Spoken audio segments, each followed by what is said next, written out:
Smithfield Foods, which bills itself as the world's largest pork producer, is a U.S. company, but now a Chinese company wants to buy it.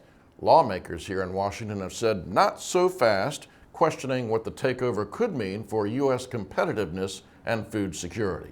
Right, and food production has already seen massive changes. With growing demand worldwide for meat, milk, and eggs, small-scale production has given way to large industrial-scale operations. But the transition already in effect in the United States has also spawned a movement in the other direction, with increasing demand now for small-scale, locally raised products. Well, VOA Agriculture reporter Steve Baragona has been looking at the trends and talked with On Assignment's Doug Bernard. Let's check it out.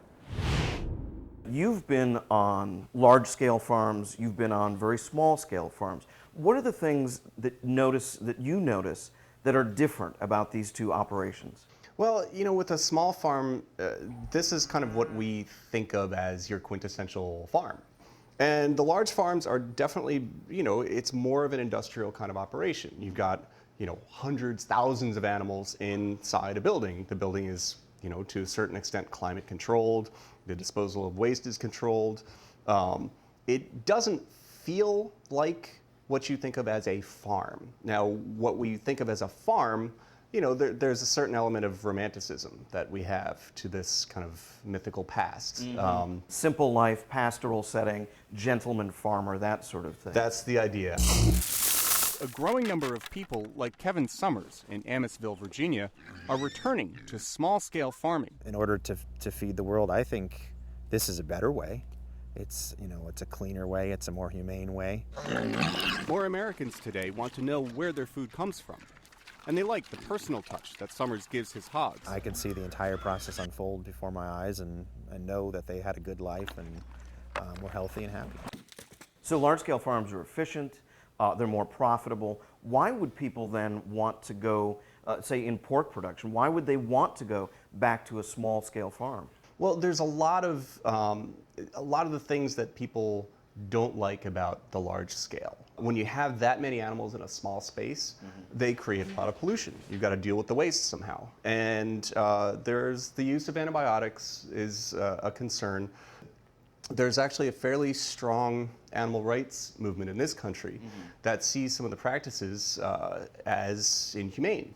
And, as far as the small-scale farms, I think the people who go into that kind of farming feel a real passion for the food system, for the quality of the food. I mean, they rave about the flavor. Chefs rave about the flavor. People who really know what pork should taste like always go for these, kind of the kinds of pigs that are raised in small-scale farms because they eat a more complex diet.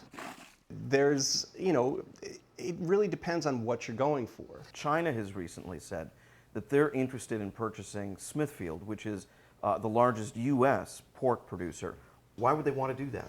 Getting a company like Smithfield would be a real asset for them because Smithfield is the world's largest pork producer, so they have huge technologies of scale or economies of scale, so they can produce a large amount for inexpensively.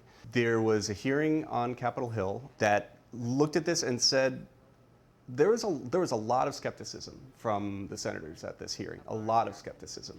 There are concerns that the Chinese will do as they have done very successfully in other industries. They will adopt this technology and export to our largest pork consumer, Japan, which is, of course, right next door to China. This is potentially a food security issue for the U.S. Would China buy Smithfield and then export all of Smithfield's pork to China, thereby raising the price of pork in the U.S.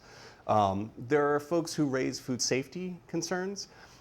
Certainly been problems with food safety in China, and having a Chinese company in charge of a U.S. company raises concerns, although people say that, well, they'd still be subject to all the U.S. laws on food safety.